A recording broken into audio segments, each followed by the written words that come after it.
Hi guys, good morning. Welcome to Beijing, China. Maaga tayo nagising today. Kahit na medyo late na tayong dumating kagabi. Ayan, nandito tayo ngayon sa breakfast buffet sa hotel.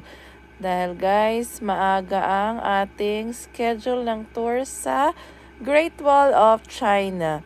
Medyo malayo dito sa aming hotel ang Great Wall of China, mga 2 hours drive. Kaya tara, mag-breakfast muna tayo para may energy tayo sa pag-akyat at paglalakad sa Great Wall.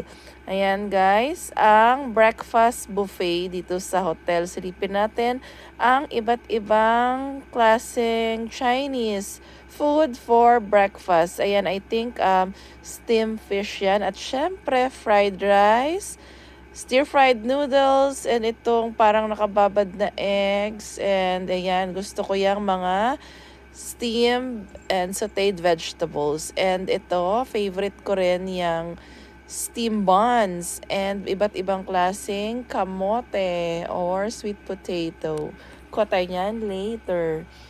And ito, siopaw. And ayan, ang sarap ng butchi. And iba't ibang klaseng spring rolls with ayan, kanilang mga sauce. At syempre, hindi mawawala ang noodles with iba't ibang klaseng broth. Ayan, ang bread station. Pwede kang mag-toast ng bread. And ang mga pastry, meron din silang waffle. Masarap din ang cinnamon bun at croissant. Ayan, meron din iba't ibang klaseng bread. At ayan, ang bacon, hot dogs, and sausages. At eggs. Syempre, at yung mushroom, hash brown, potato, tomatoes. Ayan. Ayan, mga favorite ko for breakfast. And ito guys, ang kanilang sweets. Parang mochi at butchi.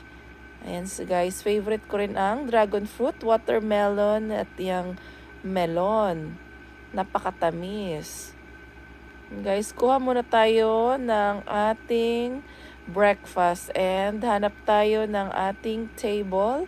Yan, dito namin napiling umupo.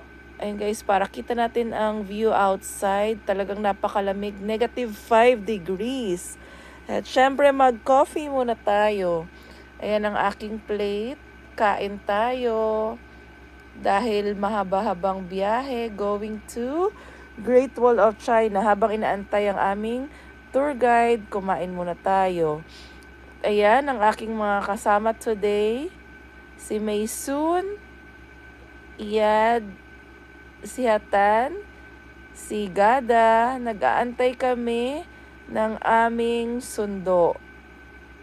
Ayan, nagkwentuhan lang kami habang nag-aantay. Kakatapos lang namin mag-breakfast. And ayan sa likod, si Char at si Chef. Yun lang. Thank you for